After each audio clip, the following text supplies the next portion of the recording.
ಶ್ರೀ ಗುರುಭ್ಯೋ ನಮಃ. ಹರಿ ಓಂ. ಜನ್ಮಗತಗತಿಚಾರಣಂ ಭವಿಷ್ಯಂತಂ ಜ್ಯೋತಿರ್ವಿಧ್ಯಾನಂ ಸಮಸ್ತಪುರಹಿತಾನಾಂ ಲಿಖ್ಯತೆ ಶಾಸ್ತ್ರಪುರಾಣಾಂ. ಸಮಸ್ತ ಕನ್ನಡ ನಾಡಿನ ಜನತೆಗೆ ಜ್ಯೋತಿಷಿಗಳು, ಪುರೋಹಿತರು ಹಾಗೂ ಕವಡೆಶಾಸ್ತ್ರ ತಜ್ಞರು ಆಗಿರತಕ್ಕಂಥ ಶರಣ್ ಶಾಸ್ತ್ರಿ ಮಾಡತಕ್ಕಂಥ ಹೃದಯಪೂರ್ವಕ ನಮಸ್ಕಾರಗಳು. ಆತ್ಮೀಯ ವೀಕ್ಷಕ ವರ್ಗದವರೇ, ಎಲ್ಲರೂ ಹೇಗಿದ್ದೀರಿ? ಚೆನ್ನಾಗಿದ್ದೀರಿ ಅಂತ ಭಾವಿಸ್ತಾ ಇವತ್ತಿನ ಒಂದು ಸಂಚಿಕೆಯನ್ನು ಪ್ರಾರಂಭಿಸೋಣ.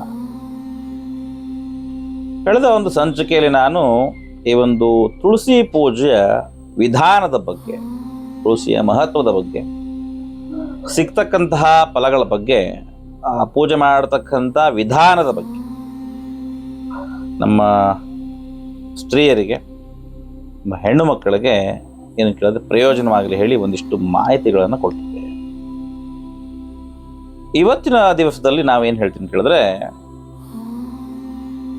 ತುಳಸಿ ದೇವಿಯ ಮುಂದೆ ದೀಪವನ್ನು ಯಾಕೆ ಹಚ್ಚಬೇಕು, ಈ ದೀಪವನ್ನು ಹಚ್ಚೋದ್ರಿಂದ ಸಿಗ್ತಕ್ಕಂಥ ಫಲಗಳೇನು, ಇದಕ್ಕೆ ಏನಾದ್ರು ವೈಜ್ಞಾನಿಕ ಹಿನ್ನೆಲೆ ಇದೆಯೇ ಅಥವಾ ಪುರಾವೆಗಳಿದೆಯೇ ಅಥವಾ ಏನಾದ್ರು ಪುರಾಣದ ಕಥೆಗಳಿದೆಯೇ, ಇದು ಯಾವ ಕಾರಣಕ್ಕಾಗಿ ನಾವು ತುಳಸಿ ದೇವಿ ಮುಂದೆ ದೀಪವನ್ನು ಹಚ್ಚಿಡ್ತೀವಿ, ಮತ್ತೆ ಬೆಳಗಿನ ಜಾವ ಪೂಜಾ ಕಾಲದಲ್ಲಿ ಹಾಗೂ ಸಂಧ್ಯಾ ಕಾಲದಲ್ಲಿ ದೀಪವನ್ನು ಹಚ್ಚಲಿಕ್ಕೆ ಕಾರಣ ಏನು ಅಂತಕ್ಕಂಥ ವಿಚಾರ ನೋಡ. ತಮಗೆಲ್ಲರೂ ಗೊತ್ತಿರೋ ಹಾಗೆ ದೀಪ ಅಂತಕ್ಕಂಥದ್ದು ಜ್ಞಾನ, ಜ್ಯೋತಿ, ಬೆಳಕು ಎಲ್ಲ ವಿಚಾರವಾಗಿ ನಮಗೆ ತಿಳಿತಕ್ಕಂಥ. ಕತ್ತಲೆಯ ಕೋಣೆಯಲ್ಲಿ ನಾವು ಕುಂತಾಗ ಏನು ಕೇಳಿದ್ರೆ ನಮಗೆ ಯಾವುದೇ ರೀತಿಯಂತಹ ವಸ್ತುಗಳಾಗಿರ್ಬೋದು ಅಥವಾ ನಮ್ಮ ಆಲೋಚನೆಗಳಾಗಿರ್ಬೋದು ಅವೆಲ್ಲವೂ ಕೂಡ ಅಗೋಚರವಾಗಿರುತ್ತೆ. ಅಂದರೆ ಏನು ಕೂಡ ನಮಗೆ ಕಾಣಿಸೋದಿಲ್ಲ.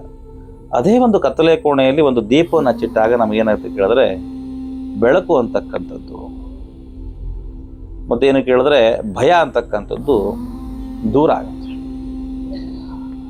ಅಜ್ಞಾನತಿಮಿರಾಂಧಸ್ಯ ಜ್ಞಾನಾಂಜನ ಶಲಾಕಯ ಅಂತ ಹೇಳ್ತಾರೆ. ಅಜ್ಞಾನದಿಂದ ಜ್ಞಾನದ ಕಡೆಗೆ ನಮ್ಮನ್ನು ಏನು ಮಾಡ್ತಕ್ಕಂಥ ಕೇಳಿದ್ರೆ ಕರೆದುಕೊಂಡು ಬರ್ತಕ್ಕಂಥ, ಕತ್ತಲೆಯಿಂದ ಬೆಳಕಿನ ಕಡೆಗೆ ಕರ್ಕೊಂಡು ಬರ್ತಕ್ಕಂಥ, ಮತ್ತೇನು ಕೇಳಿದ್ರೆ ನೆಗೆಟಿವಿಟಿಯಿಂದ ಪಾಸಿಟಿವಿಟಿಗೆ, ಅಂದರೆ ಒಳ್ಳೆಯ ಒಂದು ವಿಚಾರದೆಡೆಗೆ, ಒಳ್ಳೆಯ ಒಂದು ಆಲೋಚನೆಯಡೆಗೆ, ಒಳ್ಳೆಯ ಒಂದು ಜೀವನದೆಡೆಗೆ ಕರೆದುಕೊಂಡು ಬರತಕ್ಕಂಥದ್ದೇ ಈ ದೀಪ. ತಮ್ಮೆಲ್ಲರಿಗೂ ಗೊತ್ತಿರೋ ಹಾಗೆ ಯಾವುದೇ ಒಂದು ಪೂಜೆ, ಪುನಸ್ಕಾರ, ಕಾರ್ಯಕ್ರಮಗಳು, ಮದುವೆ ಸಮಾರಂಭಗಳು, ನಿಶ್ಚಿತಾರ್ಥಗಳು, ಯಾವುದೇ ಒಂದು ಸಮಾರಂಭ ಅಥವಾ ಏನು ಕೇಳಿದ್ರೆ ವಿಶೇಷವಾಗಿ ಕೆಲವಿಷ್ಟು ಏನು ಕೇಳಿದ್ರೆ ಉದ್ಘಾಟನಾ ಸಮಾರಂಭಗಳಲ್ಲಿ ಅವೆಲ್ಲ ನೋಡ್ತೀರಿ, ಮೊದಲಿಗೆ ನಾವೇನು ಮಾಡ್ತೀವಿ ಕೇಳಿದ್ರೆ ದೀಪವನ್ನು ಬೆಳಗ್ತೀವಿ. ಅಂದರೆ ಅಲ್ಲಿರ್ತಕ್ಕಂತಹ ನೆಗೆಟಿವಿಟಿ ಏನಿದೆ ಅದೆಲ್ಲವೂ ಕೂಡ ದೂರ ಆಗಲಿ, ಮತ್ತೆ ಹೊಸದಾಗಿ ಪ್ರಾರಂಭ ಮಾಡತಕ್ಕಂಥ ಕೆಲಸವು ಆ ದೀಪದ ರೀತಿಯಲ್ಲಿ ಬೆಳಗಲಿ, ಪ್ರಜ್ವಲಿಸಲಿ, ಅದು ನಾಲ್ಕಾರು ಜನರಿಗೆ ದಾರಿದೀಪವಾಗಲಿ, ಬೆಳಕಾಗಲಿ ಅಂತಕ್ಕಂಥ ಉದ್ದೇಶವನ್ನು ಹೊಂದಿ ಏನು ಕೇಳಿದ್ರೆ ಆ ಜ್ಯೋತಿಯನ್ನು, ಮಂಗಳಕರವಾದಂತಹ ಜ್ಯೋತಿಯನ್ನು ಬೆಳಗುವ ಮುಖೇನವಾಗಿ ಅಂತಹ ಒಂದು ಪೂಜಾ ಕಾರ್ಯಕ್ರಮಗಳನ್ನು, ಸಮಾರಂಭಗಳನ್ನು, ಉದ್ಘಾಟನಾ ಕಾರ್ಯಕ್ರಮಗಳನ್ನು ಪ್ರಾರಂಭ ಮಾಡ್ತಾರೆ. ಆದರೆ ಮನೆಯ ಮುಂದಿರತಕ್ಕಂಥ ತುಳಸಿ ಕಟ್ಟೆಯ ಮುಂದೆ ದೀಪವನ್ನು ಹಚ್ಚಿಡೋದ್ರಿಂದ ಏನು ಪ್ರಯೋಜನವಾಗುತ್ತೆ ಅಂತಕ್ಕಂಥ ವಿಚಾರವನ್ನು ನೋಡಿದಾಗ, ಶುಭಂ ಕರೋತಿ ಕಲ್ಯಾಣಂ ಆರೋಗ್ಯಂ ಧನ ಸಂಪದಂ ಶತ್ರು ಬುದ್ಧಿ ವಿನಾಶಾಯ ದೀಪಂ ಜ್ಯೋತಿರ್ನಮೋಸ್ತುತೆ. ನೋಡಿ, ಶುಭಂ ಕರೋತಿ ಕಲ್ಯಾಣಂ ಆರೋಗ್ಯಂ ಧನ ಸಂಪದಂ ಶತ್ರು ಬುದ್ಧಿ ವಿನಾಶಾಯ ದೀಪಂ ಜ್ಯೋತಿರ್ನಮೋಸ್ತುತೆ.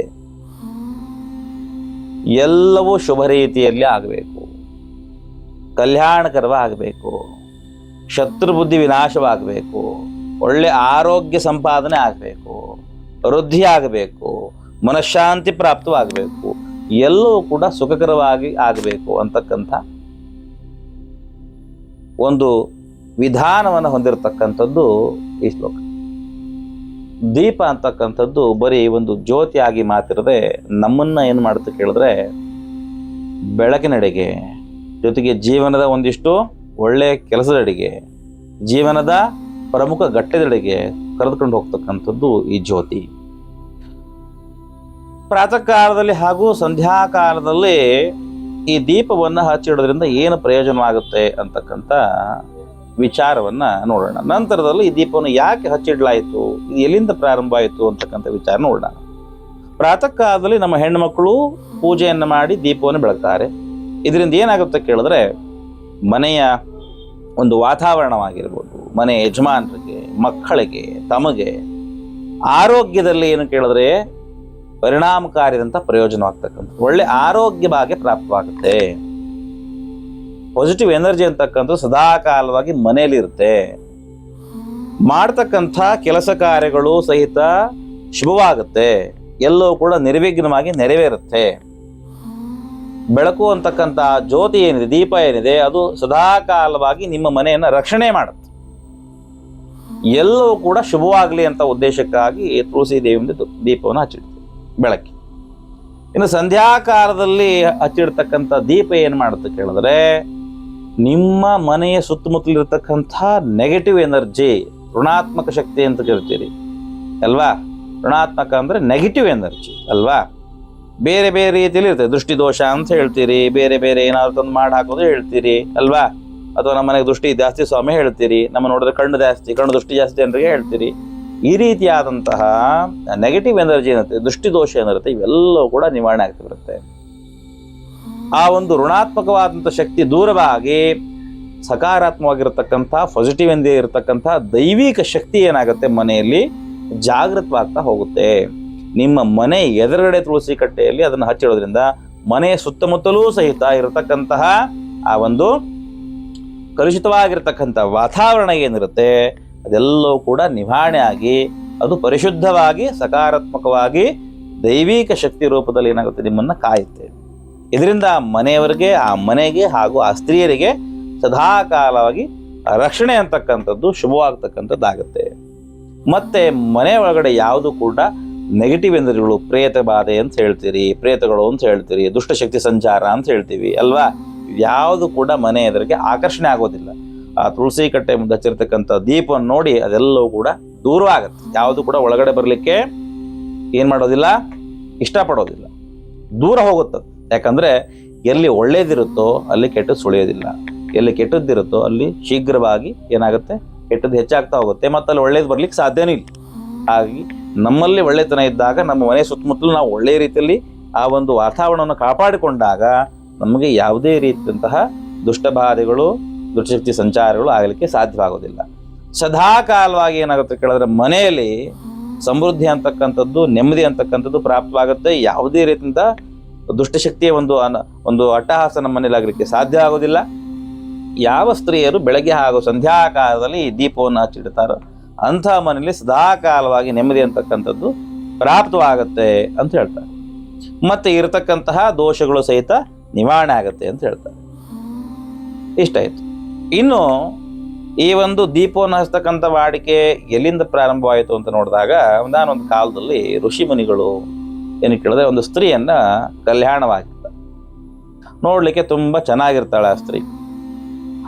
ಆ ಋಷಿ ಪತ್ನಿ ಏನ್ ಮಾಡ್ತಾಳೆ ಕೇಳಿದ್ರೆ, ಆ ಋಷಿಗೂ ಹಾಗೂ ಪತ್ನಿಗೂ ಆಚಾರದಲ್ಲಿ ತುಂಬಾ ವ್ಯತ್ಯಾಸ ಇರುತ್ತೆ, ನಡವಳಿಕೆಯಲ್ಲಿ ತುಂಬಾ ವ್ಯತ್ಯಾಸ ಇರುತ್ತೆ. ಅಂದ್ರೆ ಋಷಿಮುನಿಗಳು ಅಂತಂದ್ರೆ ಯಾವಾಗಲೂ ಕೂಡ ಪರಿಶುದ್ಧವಾಗಿರತಕ್ಕಂಥವ್ರು, ತ್ರಿಕಾಲ ಸ್ನಾನ, ತ್ರಿಕಾಲ ಧ್ಯಾನ, ಸಂಧ್ಯಾ ವಂದನೆ, ಪೂಜೆ ಪುನಸ್ಕಾರ, ದೇವತಾರಾಧನೆ, ಭಿಕ್ಷಾಟನೆ ಇದೆಲ್ಲ ಮಾಡ್ತಕ್ಕಂಥವ್ರು, ಸದಾಕಾಲ ಭಗವಂತ ಸ್ಮರಣೆ ಮಾಡ್ತಕ್ಕಂಥವ್ರು, ಬಂದಿರತಕ್ಕಂಥ ಭಕ್ತರಿಗೆ ಒಳ್ಳೆಯದನ್ನು ಬಯಸ್ತಕ್ಕಂಥವ್ರು ಆಗಿರ್ತಾರೆ. ಸದಾಕಾಲವಾಗಿ ಭಗವಂತನ ನಾಮಸ್ಮರಣೆ ಮಾಡ್ಕೊಂಡು ಇರ್ತಾರೆ.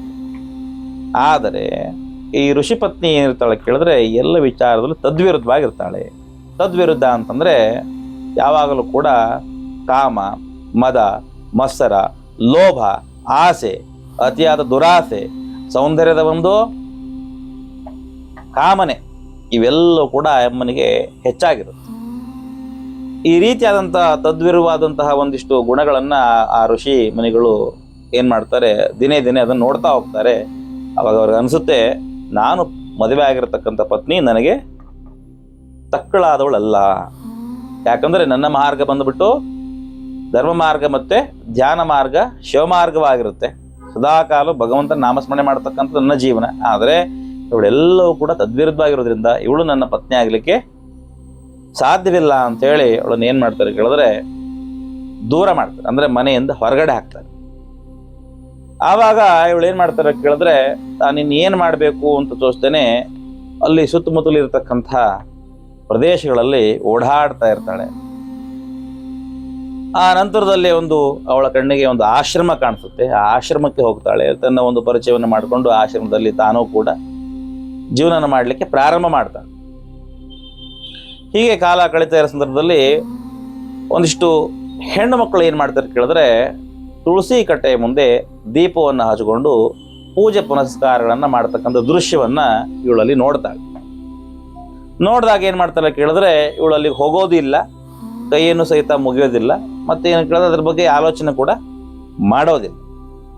ಆದ್ರೆ ಏನ್ ಮಾಡ್ತಾರೆ ಕೇಳಿದ್ರೆ ಅವರನ್ನ ಕೇಳ್ತಾಳೆ, ನೀವು ಏತಕ್ಕಾಗಿ ಇದನ್ನೆಲ್ಲ ಮಾಡ್ತಿದ್ದೀರಿ ಅಂತ ಕೇಳಿದಾಗ ಅವ್ರು ಹೇಳ್ತಾರೆ,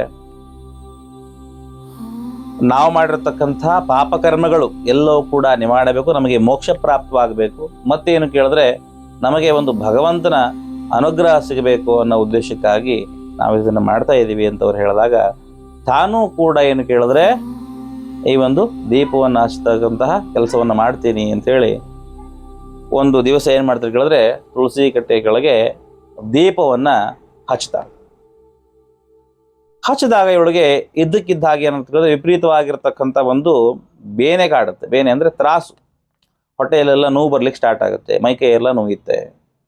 ಅಯ್ಯೋ, ದೀಪವನ್ನು ಹಚ್ಚಿ ಸ್ವಲ್ಪ ಕ್ಷಣದಲ್ಲಿ ನನಗೆ ಈ ರೀತಿ ಏನಕ್ಕಾಯಿತು, ಪ್ರಾಣ ಹೋಗುವಷ್ಟು ನನಗೆ ಸಂಕಟವಾಗ್ತಿದೆ ಅಂಥೇಳಿ ಒದ್ದಾಡ್ತಾಳೆ. ಹೀಗೆ ಒದ್ದಾಡಿ ತನ್ನ ಪ್ರಾಣವನ್ನು ಬಿಡ್ತಾಳೆ.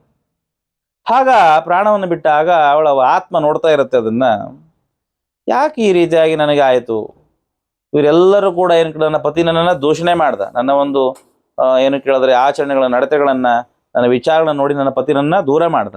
ಇವರು ಕೂಡ ನಾನು ಏನು ಮಾಡಿದ್ರು ಕೇಳಿದ್ರೆ ಇಲ್ಲಿ ಸೇರಿಸಿದ್ರು, ಆದರೆ ದೀಪವನ್ನು ಬೆಳಗ್ಲಿಕ್ಕೆ ಹೇಳಿದ್ರು ತುಳಸಿ ಕಟ್ಟೆ ಮುಂದೆ. ನಾನು ಬೆಳಗದೆ, ಅದು ನನಗೆ ಒಳಿತ ಆಗುವ ಮುಂಚೆನೆ ಈ ರೀತಿಯಾಗಿ ನನ್ನ ಒಂದು ಪ್ರಾಣ ಹೋಗಿದೆ ಏತಕ್ಕೆ ಹೇಳಿ ಆತ್ಮ ಯೋಚನೆ ಮಾಡೋ ಸಂದರ್ಭದಲ್ಲಿ ಅಲ್ಲಿಗೆ ಯಮಧರ್ಮದಾಯ ಬರ್ತಾನೆ. ಅವಳನ್ನು ನೋಡ್ತಾನೆ. ಯಮನಿಗೆ ಎಲ್ಲವೂ ಕೂಡ ಗೊತ್ತು. ಹಾಗಾಗಿ ಆ ಚಿತ್ರಗುಪ್ತನ ಲೆಕ್ಕಾಚಾರವಾಗಿ ಅವಳು ಮಾಡಿರ್ತಕ್ಕಂಥ ಕರ್ಮಗಳನ್ನು ನೋಡಿ ಋಷಿಯ ಪತ್ನಿಯಾಗಿ ಯಾವ ರೀತಿಯಲ್ಲೂ ಇವಳು ಒಳ್ಳೆಯ ಒಂದು ಕೆಲಸಗಳನ್ನು ಮಾಡಲಿಲ್ಲ, ಈಗ ದೀಪವನ್ನು ಬೆಳಗ್ಗೆ ಬಂದಿದ್ದಾಳೆ ಅಂತ ಹೇಳ್ಕೊಂಡು ಯಮಧರ್ಮರಾಯ ಏನು ಮಾಡ್ತಾನೆ ಕೇಳಿದ್ರೆ ತನ್ನ ಪಾಶಗಳಿಂದ ಅವಳನ್ನು ಕರೆದುಕೊಂಡು ಯಮಲೋಕಕ್ಕೆ ಹೋಗಲಿಕ್ಕೆ ಪ್ರಯತ್ನ ಪಡ್ತಾ ಇರ್ತಾನೆ. ಇದನ್ನ ಸಾಕ್ಷಾತ್ ವೈಕುಂಠಪತಿ ಆದಂಥ ಶ್ರೀ ಮಹಾವಿಷ್ಣು ನೋಡ್ತಾ ಇರ್ತಾನೆ. ಅಂದಿನ ದಿವಸ ಏನಾಗಿತ್ತು ಕೇಳಿದ್ರೆ ದ್ವಾದಶಿ ತಿಥಿಯಾಗಿತ್ತು. ಆ ದ್ವಾದಶಿ ತಿಥಿಯಂದು ಅವಳು ಏನು ಮಾಡಿದ್ರು ಕೇಳಿದ್ರೆ ಆ ಒಂದು ತುಳಸಿ ದೇವಿಯನ್ನು ಪ್ರಾರ್ಥನೆ ಮಾಡಿಕೊಂಡು ದೀಪವನ್ನು ಹಚ್ಚುತ್ತಾ ಇದ್ಲು. ತಮ್ಮೆಲ್ಲರಿಗೂ ಗೊತ್ತಿರೋ ಹಾಗೆ ಮಹಾವಿಷ್ಣು ತುಳಸಿ ಪ್ರಿಯ. ಈ ದೃಶ್ಯವನ್ನು ಅವನು ನೋಡ್ತಾ ಇದ್ದ. ಇಂತಹ ನೀಚ ಸ್ತ್ರೀ ಗಂಡನಿಗೆ ಅಗೌರವ ತೋರ್ತಕ್ಕಂಥವಳು, ನಡತೆಯಲ್ಲಿ, ವಿಚಾರದಲ್ಲಿ, ಆಚಾರದಲ್ಲಿ ಯಾವ ಕಾರಣಕ್ಕೂ ಋಷಿಪತ್ನಿಯಾಗಿ ಇರಲಿಕ್ಕೆ ಸಾಧ್ಯ ಆಗದೇ ಇರತಕ್ಕಂಥವಳು ದೀಪವನ್ನು ಬೆಳಗಿದ್ದು ನೋಡಿ ಮಹಾವಿಷ್ಣು ಆ ಒಂದು ಯಮಧರ್ಮನ ತಡಿತಾನಲ್ಲೇ. ಯಾಕಾಗಿ ಯಮರಾಜ ಇವಳನ್ನು ತೆಗೆದುಕೊಂಡು ಹೋಗ್ತಾ ಇದೆಯಾ ನರಕಕ್ಕೆ ಅಂತ ಕೇಳಿದಾಗ ಅವನು ಹೇಳ್ತಾನೆ, ಯಮ ಏನಂತ ಕೇಳಿದ್ರೆ ಇವಳು ಅತಿ ನೀಚಸ್ತಿ, ಹಾಗಾಗಿ ಇವಳನ್ನು ನಾನು ಕರೆದುಕೊಂಡು ಹೋಗ್ತಾ ಇದ್ದೀನಿ ಸ್ವಾಮಿ ಅಂತ ಹೇಳಿದಾಗ ಮಹಾವಿಷ್ಣು ಹೇಳ್ತಾನೆ, ದಯಮಾಡಿ ಇವಳನ್ನು ಇಲ್ಲೇ ಬಿಡು. ಇವಳು ಏನು ಕೇಳಿದ್ರೆ ನನಗೆ ಪ್ರೀತಿಪಾತ್ರವಾಗಿರತಕ್ಕಂಥ ತುಳಸಿ ದೇವಿಯ ಒಂದು ಸೇವೆಯನ್ನು ಮಾಡಿದಾಳೆ, ಆ ತಾಯಿ ಮುಂದೆ ದೀಪವನ್ನು ಹಚ್ಚಿದಾಳೆ, ತನ್ನ ಒಂದು ತಪ್ಪಿನ ಅರಿವಾಗಿ ದೀಪವನ್ನು ಬೆಳಗಿದಾಳೆ ಇಲ್ಲ ಕೊನೆಯ ಹಂತದಲ್ಲಿ. ಹಾಗಾಗಿ ಇವಳಿಗೆ ಮೋಕ್ಷ ಪ್ರಾಪ್ತವಾಗಬೇಕು, ಇವಳು ನೀಚ ಸ್ತ್ರೀ ಅಲ್ಲ. ನೋಡಿ, ಇಷ್ಟೆಲ್ಲ ಕೂಡ ಪಾಪಕರ್ಮಗಳನ್ನ ಮಾಡಿದ್ರು ಸಹಿತ